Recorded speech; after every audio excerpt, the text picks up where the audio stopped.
السلام عليكم ورحمة الله وبركاته. معاكم أسرار ست البيت. النهاردة إن شاء الله هنعمل غدا خفيف خالص بالأجنحة اللي إحنا أول ما بنجيب فرخة بنقطع الجناح وبنشيله في الفريزر معانا نعمله بيه أكلة تاني. إحنا طبعا ستات بيوت وبنعرف ندبر. أنا كنت كل ما أجيب فرخة أخد الجناحين بتوحة وأشيلهم في كيس في الفريزر. النهارده رحت كونت الكميه دي وقلت اعمل لهم بيها غدوه واحمل لهم معاها بطاطس واعمل التتبيله بتاعتها وهحطها في الفرن. هيبقى غدا حلو خالص. لو عايزه تعملي معاها رز اعملي، عايزه تعملي مكرونه اعملي. هعمل معاها بطاطس محمره. نشوف التتبيله مع بعض. معايا هنا اهو طماطمايه كبيره مبشوره وبصلايه كبيره مبشوره،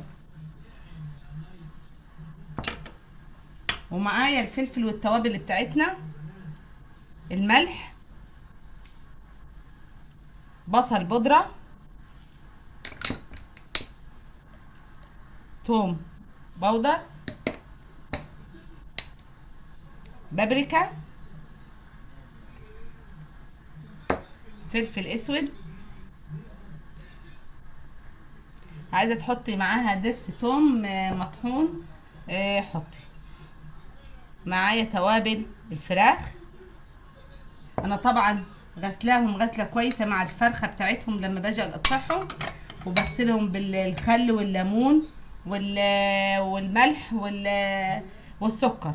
هحط عصره ليمونه، هحط معلقه كبيره خل،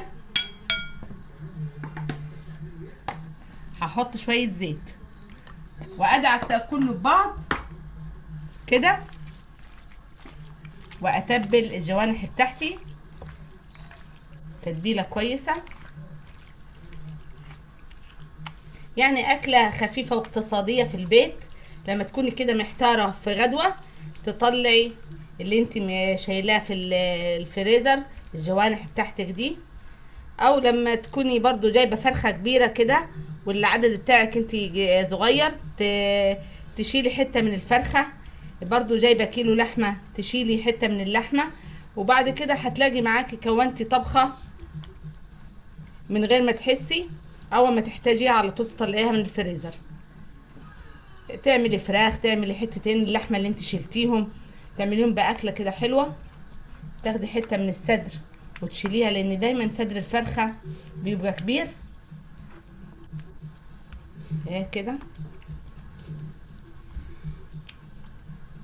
بالشكل ده.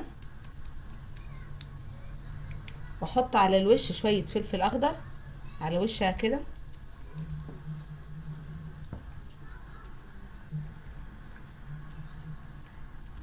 اهو بالطريقه دي. عايزه تقطعي طماطمايه معاها برضو كده على الوش تقطعي، وهحطها في الفرن ونشوفها بعد ما تستوي ونقدمها مع بعض.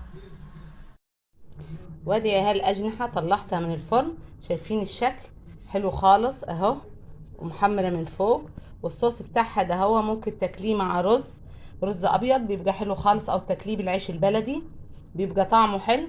وادي حمرت شويه بطاطس اهي، وعندي شويه مكرونه اهم برضو، وعملت معاهم طماطم مخلله اهي.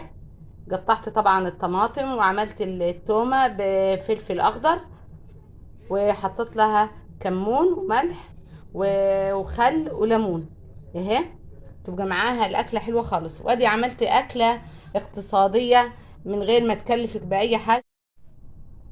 وان شاء الله تكون عجبتكم التتبيله بتاعتي وتجربوها.